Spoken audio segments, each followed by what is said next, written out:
खैबर में एसएसपी मटियारी जनाब मोहम्मद कलीम मलिक के सख्त हुक्म ते खेबरानी थाणो उडेरो लाल विलेज थाणो ऐं उडेरो लाल स्टेशन थाणे जे पुलिस पारां खैबर स्टाफ खैबर शहर सहित स्टाफ ताईं कॉम्बिंग ऑपरेशन कया वियो। अमन अमान बरक़रार रखण लाइ मुख़्तलिफ़ माण्हुनि जी तस्दीक कई वई।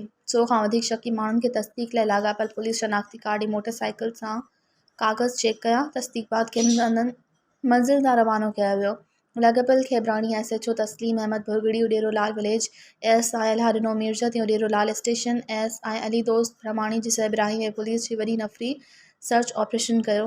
SSP मटियारी जनाब मोहम्मद कलीम मलिक चयो आहे त पुलिस जो फ़र्ज़ु आहे त अवाम जी जान ऐं माल जी हिफ़ाज़त खे यकीनी बणाए ऐं समाज मां ॾोहनि ऐं बुराई जो ख़ात्मो करे। समाज दुश्मन अनासरनि खे गिरफ़्तार करे अमन अमान जी सूरत-ए-हाल बरक़रार रखण लाइ का बि कसर न छॾी वेंदी। मज़ीद ख़बरनि ऐं तफ़सीलात लाइ विज़िट कयो असांजी वेबसाइट www.awamiNewsHD.com ऐं ॾिसंदा रहो अवामी न्यूज़ HD।